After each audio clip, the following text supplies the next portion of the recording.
নমস্কাৰ, the coast কাৰেণ্টলৈ মই পাপুল গগৈয়ে স্বাগতম জনাইছোঁ। এগৰাকী আগন্তুক বিধানসভা নিৰ্বাচনত প্ৰতিদ্বন্দ্বিতা আগবঢ়াবলগীয়া এগৰাকী প্ৰাৰ্থিত্ব প্ৰত্যাশীৰ সৈতে আছুতীয়া সাক্ষাৎকাৰ গ্ৰহণ কৰিব বিচাৰিছোঁ। আৰু তেওঁ হৈছে ললিত তাঁতী।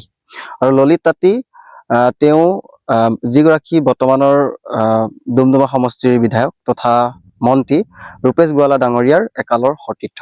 আৰু তেওঁ বিগত সময়ছোৱাত আটছা চাহ জনজাতি ছাত্ৰ সন্থা আৰু অসম চাহ মজদুৰ সংঘ লগতে সাংবাদিকতা দিশতো যথেষ্টখিনি কাম কৰি আহিছে। আৰু সম্প্ৰতি আগন্তুক বিধানসভা নিৰ্বাচনৰ কাৰণে কংগ্ৰেছ দলৰ পৰা প্ৰাৰ্থিত্ব প্ৰত্যাশী হিচাপে থিয় দিছে। পোনে পোনে মই তেখেতৰ সৈতে কিছু কথা পাতিব বিচাৰিম। হয় দাদা, আপোনাক কোষ্ট কাৰেণ্টলৈ স্বাগতম জনাইছো। যিহেতু সকলো ৰাজনৈতিক দলে শাসক বিৰোধী সকলোৱে নিৰ্বাচনী ৰণনীতি তৈয়াৰ কৰিছে, সমান্তৰালকৈ ৰাইজৰ মাজলৈ তেওঁলোকে গৈছে। আৰু আপুনিও আপোনাৰো নামটো যিহেতু বিশেষভাৱে চৰ্চিত হৈ আছে, ডুমডুমা সমষ্টিত আপুনি কংগ্ৰেছৰ পৰা প্ৰাৰ্থিত্ব বিচাৰি আবেদন কৰিছে। প্ৰথমে আপোনাৰ অনুভৱ জানিব বিচাৰিম আৰু প্ৰাৰম্ভিক কাম কাজসমূহ বৰ্তমান সময়ত কেনেধৰণে আগবাঢ়ি থকা হৈছে এইখিনি। হয়, 82 নং ডুমডুমা বিধানসভা সমষ্টিৰ ভাৰতীয় জাতীয় কংগ্ৰেছ দলৰ পৰা আমি প্ৰাৰ্থিত্ব বিচাৰিছো। আৰু চাওঁ, দলে আশাবাদী, দলে প্ৰাৰ্থিত্ব যদি আগবঢ়াই আমি নিৰ্বাচনত অৱতীৰ্ণ হ'বলৈ সম্পূৰ্ণৰূপে সাজু হৈ আছো। আৰু ইতিমধ্যে আমি ৰাইজৰ মাজত সোমাইছো, সমষ্টিত সোমাইছো। আৰু আপুনি যিধৰণে উল্লেখ কৰিছে, আমি প্ৰথমৰ পৰাই বিভিন্ন ক্ষেত্ৰৰ জৰিয়তে আমি ৰাইজৰ সৈতে জড়িত হৈ আছো, ডুমডুমা বিশেষকৈ ডুমডুমা সমষ্টিত। সেই সূত্ৰে আমি বৰ্তমানো পূৰ্ণদৰ্মে আমি ৰাইজৰ মাজত সোমাইছো। আৰু প্ৰাৰ্থিত্ব লাভ কৰিলে আমি নিশ্চিতভাৱে নিৰ্বাচনত অৱতীৰ্ণ হোৱাকৈ আমি সাজু হৈ আছো। তিনিচুকীয়া যিহেতু 6টা সমষ্টি, এতিয়া এটা নতুনকৈ সংযোগ হ'ল। এটা সমষ্টিতো কিন্তু কংগ্ৰেছৰ বিধায়ক নাই। তেনে ক্ষেত্ৰত ধনবল বাহুবলৰ দল এটাৰ বিৰুদ্ধে কেনেকে যুঁজ আচলতে? জনসাধাৰণে ইয়াৰ সিদ্ধান্ত ল'ব। এইটো কোনো ৰাজনৈতিক দলে সিদ্ধান্ত ল'ব নোৱাৰে। গণতান্ত্ৰিক দেশ, গণতান্ত্ৰিক প্ৰক্ৰিয়াত জনসাধাৰণে ভোটদান কৰি তেওঁলোকে ৰজা নিৰ্বাচিত কৰে বা জনপ্ৰতিনিধি নিৰ্বাচিত কৰে। আগত 5খন সমষ্টি, ডুমডুমা তিনিচুকীয়া জিলাখনৰ 5খন সমষ্টিতে কংগ্ৰেছৰ আছিলে, কৰবাত কেতিয়াবা এটা সময়ত আছিলে, দীৰ্ঘ সময়লৈকে আছিলে। গতিকে এইটো গণতান্ত্ৰিক প্ৰক্ৰিয়াৰ এইটো এটা ভাল লক্ষণ যে জনসাধাৰণে নিৰ্বাচন কৰে যে কাক সুযোগ দিব, কাক নিদিয়ে। গতিকে এইবাৰ আমি আশাবাদী, কংগ্ৰেছে পুনৰ এইবাৰ 6খনকৈ সমষ্টি হৈছে, 6খনতে কংগ্ৰেছে জিকিব। আপুনি কেনেধৰণৰ পৰিকল্পনা লৈ আগবাঢ়িছে? যিহেতু দলীয় যদিও ইস্তাহাৰ থাকে, নিৰ্বাচনী এজেণ্ডা থাকে, আপোনাৰ কিবা তেনেকুৱা সংক্ষেপে যদি জানিব বিচাৰো। ডুমডুমা সমষ্টি বহুত পিছ পৰি আছে বৰ্তমানো।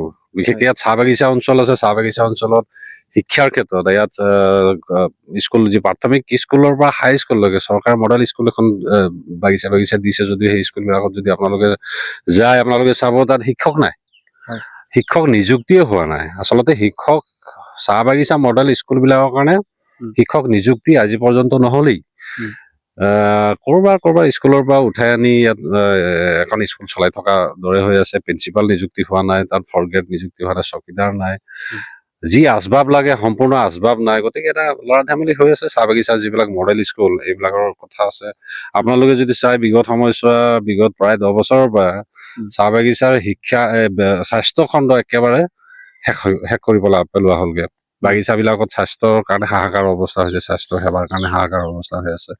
লগতে আমি ডুমডুমা অঞ্চলৰ বাসিন্দা হিচাপে আমি দেখিছো, ইয়াত জীৱিকাৰ মূল আহিলে হৈছে চাহ। লাগে সেয়া ডাঙৰ বৃহৎ চাহ বাগিচাই হওক, ক্ষুদ্ৰ চাহ বাগিচাই হওক। আমি গাঁও অঞ্চলত দেখিছো সৰু বৰকৈ বহু গঞাই মানে চাহ খেতি কৰি চাহৰ জৰিয়তে তেওঁলোকে জীৱিকা নিৰ্বাহ কৰি আছে। গতিকে তেওঁলোকৰ যি চাহৰ উৎপাদিত যি মূল্যৰ বহুত কম মূল্য তেওঁলোকে লাভ কৰিছে। ক্ষুদ্ৰ চাহ খেতিয়কৰ যি সমস্যা, সেইটো বৃহৎ সমস্যা হৈছে। সেই দিশটো আছে। ইয়াত আমাৰ বেংগলী সম্প্ৰদায়ৰ লোকসকল আছে, ডুমডুমা সমষ্টিৰ ভোজপুৰী সম্প্ৰদায়ৰ লোকসকল আছে। তেওঁলোকে চৰকাৰৰ পৰা কি আঁচনি তেওঁলোকে লাভান্বিত হৈছে, কি আঁচনিয়ে তেওঁলোকক মানে সামৰি লৈছে, এইবিলাক কথা আছে। তেওঁলোকে ব্যৱসায় কৰি কৰবাত মজুৰি, তেওঁলোকে বিভিন্ন ধৰণৰ কাৰিকৰী কাম কৰি তেওঁলোকে চলি থাকে। যদিও তেওঁলোকক হিন্দুত্ব নামত, তেওঁলোকক কিবা কিবি নামত তেওঁলোকক ভোট বেংক হিচাপে ব্যৱহাৰ কৰি থকা হৈছে। উম। তেওঁলোকক মানে মানুহ হিচাপে, তেওঁলোকে নাগৰিক হিচাপে তেওঁলোকে যিবিলাক প্ৰাপ্য পাব লাগে বা যি ধৰণৰ তেওঁলোকে আঁচনি বা তেওঁলোকৰ যি সুবিধাবিলাকৰ আয়ত্তত তেওঁলোকে আহিব লাগে, তেওঁলোকক সেই হিচাপে লোৱা হোৱা নাই। কেৱল তেওঁলোকক ভোট বেংক হিচাপে ব্যৱহাৰ কৰি থকা হৈছে।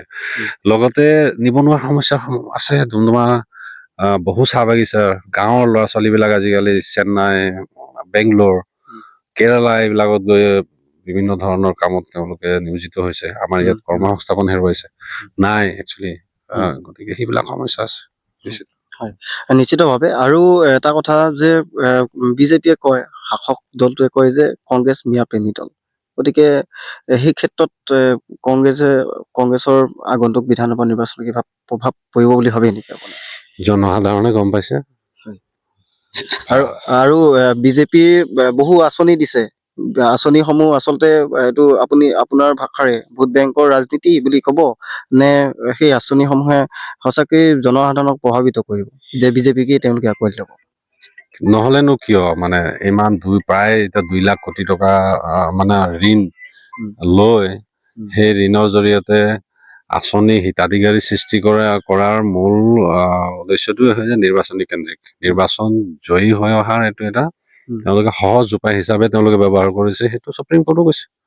সেইটো বিভিন্ন দেশৰ বিভিন্ন আৰ্থিক যিবিলাক মানে পৰামৰ্শদাতাবিলাক থাকে, বিশেষজ্ঞসকল থাকে, তেওঁলোকে কৈ আছে যে অসমত যি মানে নিৰ্বাচনী কেন্দ্ৰিক যি মানে উন্নয়ন হিতাধিকাৰী সৃষ্টি কৰা হৈছে, এইটো অনাগত দিনবিলাকত মানে ৰাইজৰ অৰ্থনৈতিক ক্ষেত্ৰখনৰ কাৰণে এটা মাৰাত্মক মানে ভুল কৰি থকা হৈছে। গতিকে অনাগত দিনত আমি ভুগিব লাগিব, অসমৰ জনসাধাৰণে ভুগিব লাগিব। আজি যি বিজেপি চৰকাৰখনে মানে গাদী দখল কৰাৰ যি সহজ উপায় হিচাপে লৈছে হিতাধিকাৰী সৃষ্টি কৰা, জনসাধাৰণে বুজিছে, বুজি পাব নিশ্চয়। কাৰণ 2 লাখ কোটি টকাৰ যি ঋণ, সেই ঋণৰ বোজা সকলো জনসাধাৰণৰ মূৰত আছে। আৰু ইমান সহজ নহয় ৰাইজক ঠগিবলৈ। কণ্টিনিউ এবাৰ দুবাৰ ঠগিব পাৰে, কণ্টিনিউ আপুনি ঠগিব নোৱাৰে। অসমৰ জনসাধাৰণ ইমান সোজা নহয়।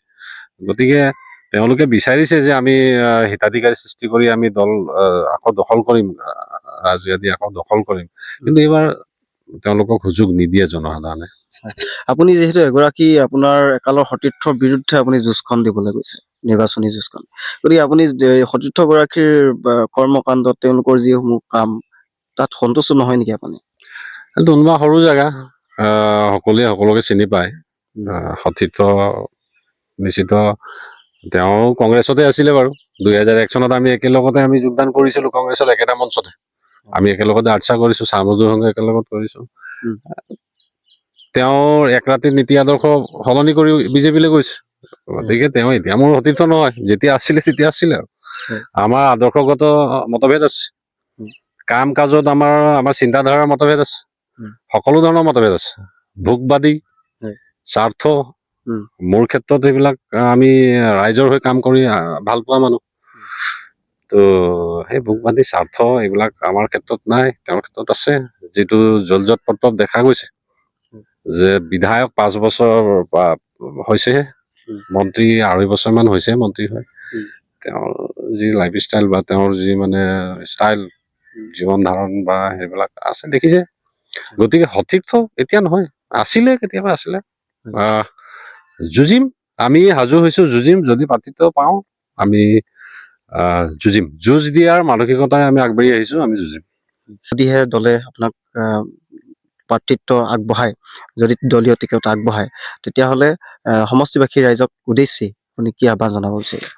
আহ্বান জনাম নিশ্চিতভাৱে। মই ডুমডুমাৰ এগৰাকী চাহ শ্ৰমিকৰ সন্তান। এতিয়াও মোৰ ঘৰ কুমচাং চাহ বাগিচাত, শ্ৰমিক লাইনতে এতিয়াও থাকো। মা দেউতা শ্ৰমিক আৱাসগৃহ যিটো আছে তাতে আছে। মোৰ বাইদেউ এতিয়াও চাহ বাগিচাত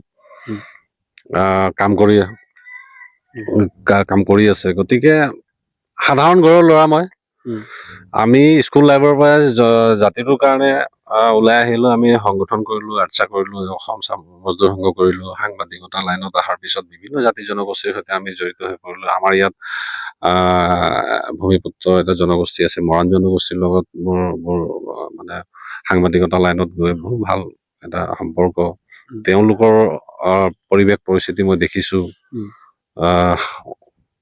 তেওঁলোককো আহ্বান জনাম আমি একেবাৰে খাটি খোৱা তলৰ স্তৰৰ মানে মানুহ উম। গতিকে আমি তাৰ পৰা আহিছোঁ আমাক সুযোগ দিয়ক উম। আমিও কাম কৰিব বিচাৰিছোঁ জনসাধাৰণ হয় ৰাইজৰ হয় ডুমডুমাৰ হয় আমাক যদি সুযোগ দিয়া হয় আমি নিশ্চিতভাৱে সকলোকে লগত লৈ জাতি জনগোষ্ঠী ভাষা ভাষী লোকসকলক লৈ আগবঢ়াৰ আমি মানসিকতা ৰাখিছোঁ ধন্যবাদ জ্ঞাপন কৰিছোঁ হয় এয়া আছিল ললিত তাঁতী ডাঙৰীয়া ইতিমধ্যে আছুতীয়া সাক্ষাৎকাৰ গ্ৰহণ কৰিলোঁ আৰু ইয়াৰ পিছতে মই পাপুল গগৈয়ে এই অনুষ্ঠান সামৰণি মাৰিছোঁ ধন্যবাদ